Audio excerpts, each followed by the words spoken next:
Joining me now is Minister for Industry, Science and Technology, Karen Andrews. Minister, thanks so much for your time. First of all, congratulations on the win and being sworn in again yesterday. Yes. Look, I was delighted with the win. And it's interesting because so many people have come up to me post-election and said, we are so pleased that the coalition was re-elected. I mean, it's just been an astounding feedback that we've received from just so many people. Well, your part of the world, Gold Coast, is, you know, Liberal heartland, but we saw in Queensland the vote for the coalition hold up and in fact swings to the coalition, the LNP, in a number of marginal seats where we thought it'd be a toss of the coin and ended up being double-digit margins. Was it all about Adani? Look, it was about real people being concerned about having real jobs into the future. The resources sector is so important to Queensland. It's so important to all of Australians.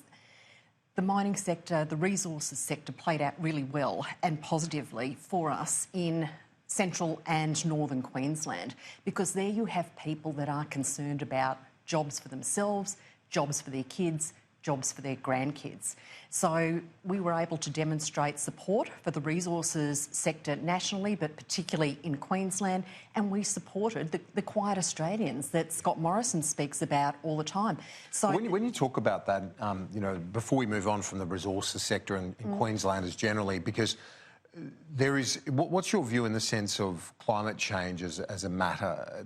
Is it still a matter of importance to Queenslanders generally? Is it, I mean, obviously we're generalising here, but in a political sense, is it still a potent issue? Look, a couple of things. Firstly, climate change is real. I absolutely accept that. Broadly, I think people are very concerned about the environment and doing the right thing for the environment. In Queensland, we have the Great Barrier Reef, which is just so important to Queensland. About 64,000 jobs are dependent on the Great Barrier Reef. So there is support for us doing the right things environmentally as well. But people also need jobs. So 64,000 jobs dependent on the reef alone, but the mining and the resources sector also provides significant work opportunities as well. And I think it's getting the balance right.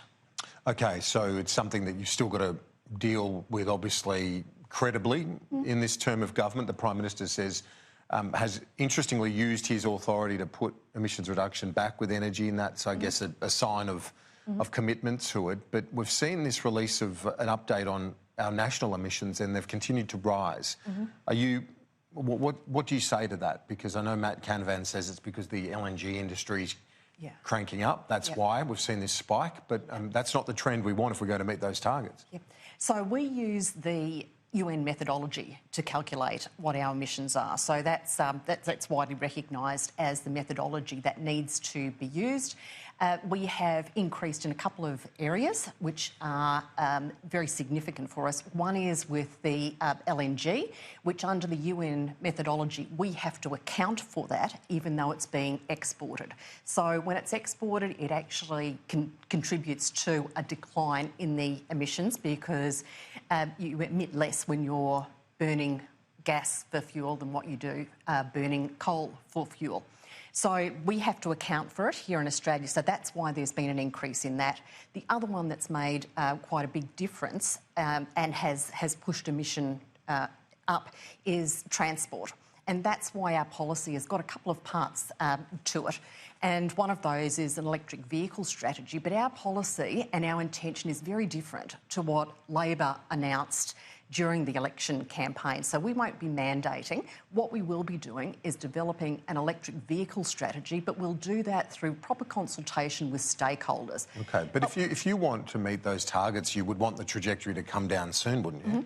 And the Department of Environment has been very clear and has published documents that make it very clear that we are on track to meet the targets that we have set.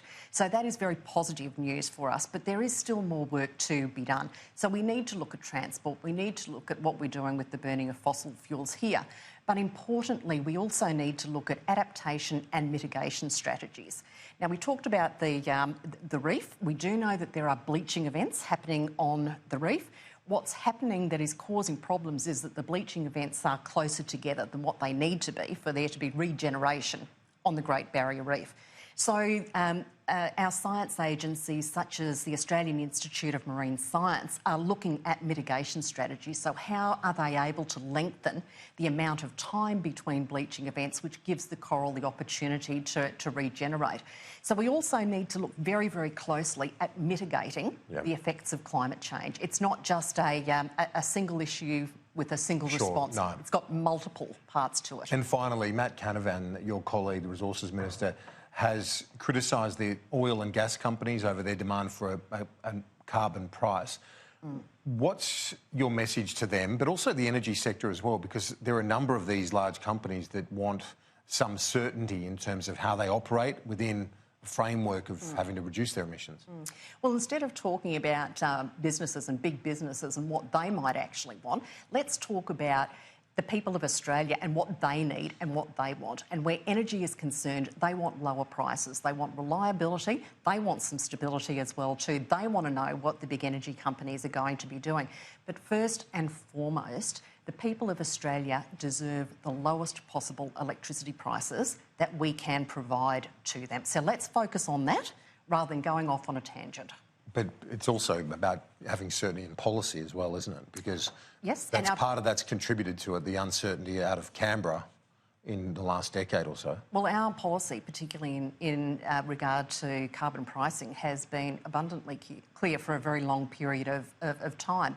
So it's all well and good for these large businesses, energy providers, resources sector to come out with what their view is, but let's actually look at how we start getting prices down, because that impacts day-to-day Australians.